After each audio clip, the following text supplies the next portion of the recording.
Bueno, como hemos dicho en el primer video, la transmisión del dolor, en la transmisión del dolor, las lesiones estructurales de los nervios, de las vías aferentes primarias, del asta dorsal de la médula y digamos, que ingresan por el asta dorsal de la médula y sus canales de sodio, sus canales de calcio y todos los inhibidores fundamentales del dolor, como son los péptidos opioides, la noradrenalina, la serotonina, el glutamato no, el GABA, la glicina, son importantes para el control del dolor. Entonces, con esto nosotros tenemos que para utilizar sustancias, fármacos que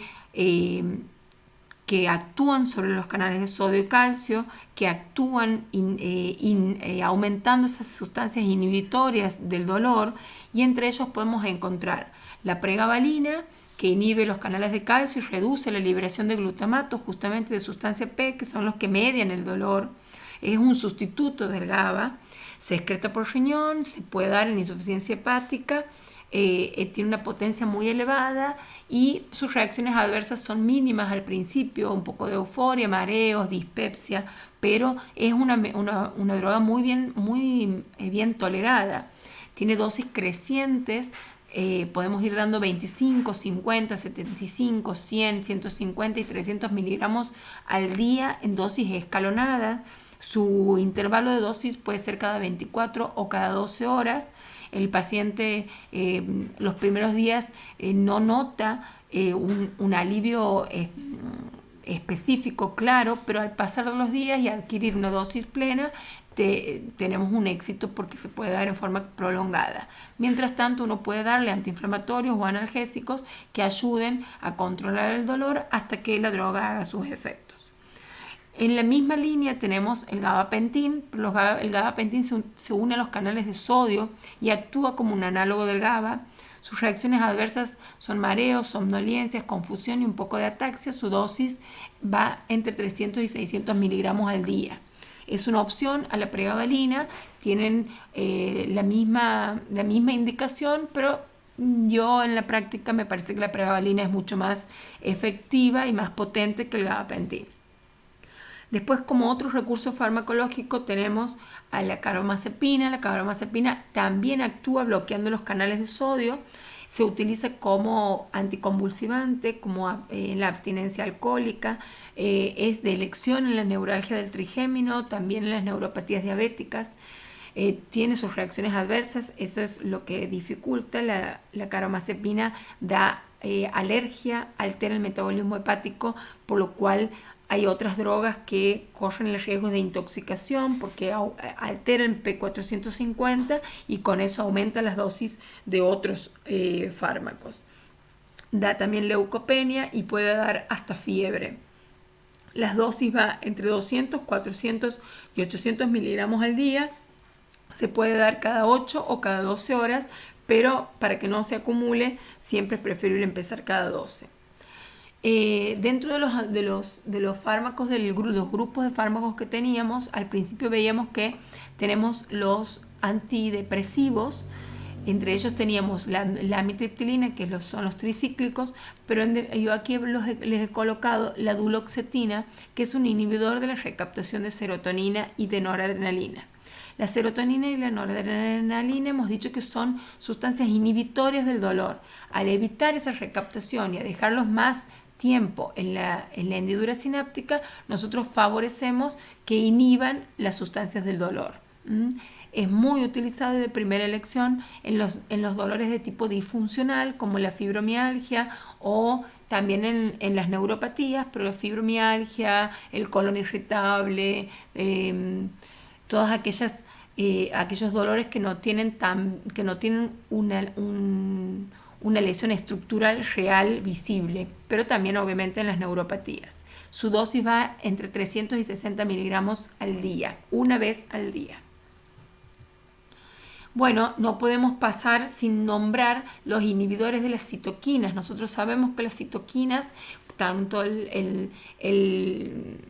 el factor de necrosis tumoral alfa, como la interleuquina 1, refuerzan la producción de prostaglandinas y con eso logramos una inflamación crónica persistente, sobre todo en aquellas enfermedades como la artritis reumatoidea o todas las autoinmunitarias. Estos son los famosos fármacos que están basados en anticuerpos. No son de uso general, por lo cual ustedes probablemente no los utilicen, pero sí tienen que saber que existen, y que cuando uno está en este tratamiento está proclive a infecciones como tuberculosis, como micosis, puede desarrollar un linfoma y son cardiotóxicos y hematotóxicos, por lo cual tienen un seguimiento muy estricto, muy seguido. Esto los utilizan mucho los reumatólogos. Entre ellos podemos encontrar el etanercept, el infliximab, el adalimumab y los otros que no están a nuestro alcance. Bueno, con esto terminamos el tema del dolor, proseguimos con la inflamación. La farmacología de la inflamación involucra la farmacología de la histamina. La histamina es una amina que está distribuida con receptores de 1 al 5, receptores distribuidos en forma general y sistémica, por lo cual con diferentes efectos. Aquí yo les he puesto los efectos y las manifestaciones clínicas. Como podemos ver, vamos a encontrar la histamina involucrada en el asma, en el rubor, en el eritema, en la urticaria, en el prurito, en el dolor, también en enfermedades acidopépticas del estómago, con pirosis y en la vigilia o en el ritmo circadiano. Según el antihistamínico, el receptor que bloqueemos, vamos a tener el efecto del fármaco no directamente relacionado con lo que nosotros conocemos como antihistamínicos, que cada vez que uno piensa antihistamínicos piensa en la rinitis, sino que asociado al receptor al que bloquee. Entonces podemos utilizarlo para todas estas cosas como eczemas, prurito, rinitis, etc. Pero vamos a ver qué más nos da, ¿no? Esto es un esquema para que vean cómo se hace la fisiopatología de la reacción por hipersensibilidad por inmunoglobulina E, pero es para que lo repasen, es fisiología pura. Bueno, tenemos los antagonistas H1, o sea, los antihistamínicos H1 o agonistas inversos, que tenemos 3 generaciones. Dentro de la primera generación son los antihistamínicos más conocidos y más antiguos, como la difenidramina y la clorfeniramina, que son sustancias que atraviesan la barrera hematoencefálica y lo que tienen es que dan trastornos neurológicos, o sea, somnolencia, irritabilidad, depresión del sensorio, ataques, todo. Para contrarrestar estas de primera generación que nos daban muchas reacciones adversas, surgen los de segunda generación, la cetiricina, la loratadina, que no atraviesan la barrera hematoencefálica, pero sí dan boca seca, dilatación pupilar, retención urinaria y tienen efectos cardiotóxicos. Entonces, en realidad, surgen después de ellos los de tercera generación, que entre los que encontramos la desloratadina y la fexofenadina, que son metabolitos activos de los anteriores, pero con menos reacciones adversas. Estos antagonistas de H1 los podemos encontrar combinados con corticoides o pseudoefedrina para poder contrarrestar las congestiones nasales o las bronquitis, todas las infecciones respiratorias que cursan con mucha secreción de histamina.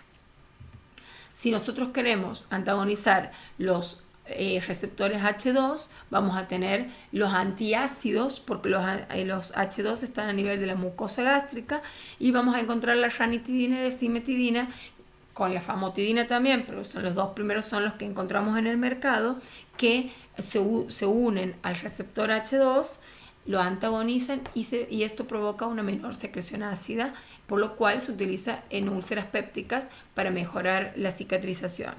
Y tenemos los antagonistas H3, que no tienen nada que ver con los H2, no están en la mucosa, sino en el sistema nervioso central, y lo que hacen es mejorar los vértigos asociados al receptor H3. Bloqueando los H3 disminuimos los vértigos. Entre ellos está la beta-histina y los otros están en experimentación.